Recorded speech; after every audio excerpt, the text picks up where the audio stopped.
குமரி கேரளா இடையேயான 4 வழிச்சாலை பணி மேற்கொள்ள வந்த அதிகாரிகளை பொதுமக்கள் தடுத்து நிறுத்தினர். கூடுதல் விவரங்களை செய்தியாளர் ராஜேந்திர பிரசாத்திடம் கேட்கலாம். ராஜேந்திர பிரசாத், வணக்கம். பொதுமக்கள் இது தொடர்பாக என்ன தெரிவிக்கிறார்கள்? கள தகவல்களை சொல்லுங்க.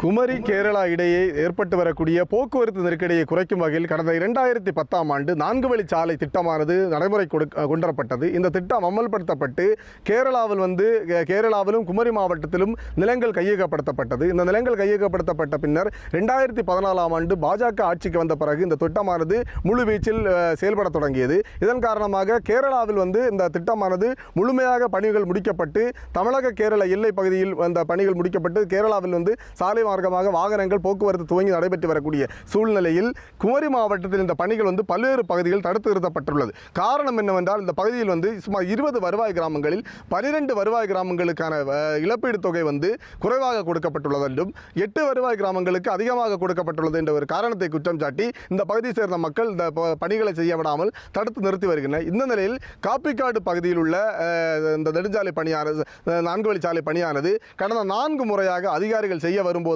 இந்த பகுதியை சார்ந்த மக்கள், அதாவது பாதிக்கப்பட்ட நிலங்களை இழந்தவர்கள் இந்த பணிகளை தடுத்து நிறுத்தி வருகின்றனர். இது குறித்து நம்மளுடைய ஒருவருக்கு அவருடைய கேட்போம்.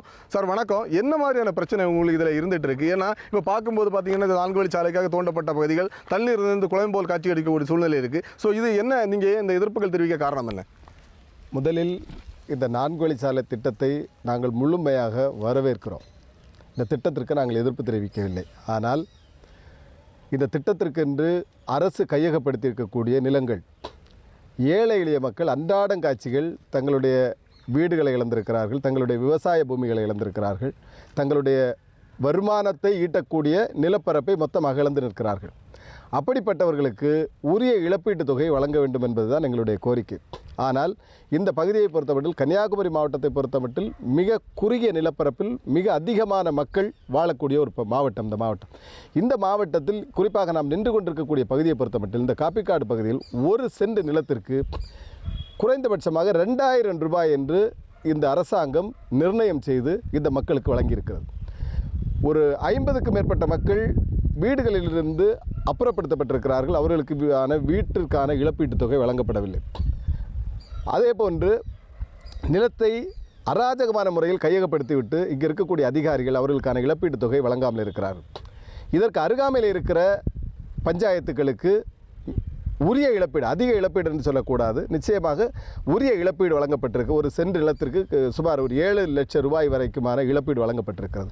ஆனால் இந்த வருவாய் கிராமத்திற்கு 2000 ரூபாயிலிருந்து 50,000 ரூபாய்க்கு உட்பட்டு தான் இவர்களுக்கான 1 சென்ட் நிலத்திற்கான இழப்பீடு வழங்கப்பட்டிருக்கிறது. அதே போன்று வருவாய் ஈட்டக்கூடிய மரங்களை ஒட்டுமொத்தமாக அழித்து ஒடித்திருக்கிறார்கள். அவர்கள் அதற்கும் எந்த விதமான இழப்பீட்டுத் தொகையும் இங்கே வழங்கப்படவில்லை. ஒவ்வொரு முறையும் இந்த அதிகாரிகளோடு நாங்கள் தொடர்ந்து பேச்சுவார்த்தை நடத்துகிற போது இவர்களுக்கான நியாயமான இழப்பீட்டை பெற்றுத்தருவோம் என்று சொல்லிவிட்டு இந்த மக்களை ஒரு பயப்படுத்தி இந்த இடத்திலே வேலையை துவங்குவதற்கான பணிகளை தற்போதைய இந்த அதிகாரிகள் தொடங்கியிருக்கிறார்கள். எனவே அந்த வகையில் நாங்கள் இதற்கு எதிர்ப்பு தெரிவிக்கிறோம். இப்போ இந்த பகுதியில் இருக்கக்கூடிய அத்தனை மக்களுடைய வீடுகள், நிலங்கள், விவசாய நிலங்கள் உள்ளிட்டவைகளை அழித்து தான் இந்த 4 வழிச்சாலையானது இங்கே அமல்படுத்தப்பட்டு வருகிறது. ஆனால் அந்த வீடுகளை இழந்தவர்களுக்கும் நிலங்களை இழந்தவர்களுக்கு உரிய இழப்பீடு வழங்காத காரணத்தினால்தான் இந்த பணிகளை தடுத்து நிறுத்தி வருவதாகவும், தொடர்ச்சியாக அவங்களுக்கு உரிய நிவாரணங்கள் வழங்கும் வரை இந்த பணிகளை செய்ய விட மாட்டோம் என்ற ஒரு கோஷத்துடன் தான் இந்த மக்கள் இந்த பகுதியில் திரண்டிருக்கின்றனர். இதனை மறித்து அதிகாரிகள் இந்த பணிகளை செய்ய வந்தால் உண்ணாவிரத போராட்டம், சாலை மறியல் போராட்டங்கள் போன்றவற்றில் ஈடுபடுவோம் என்றும் இந்த மக்கள் அறிவித்துள்ளனர். தகவல்களுக்கு நன்றி ராஜேந்திர பிரசாத். உங்கள் தந்தி 1 தொலைக்காட்சியில் கால பைரவன் தினமும் காலை 8 மணிக்கு காண தவறாதீர்கள்.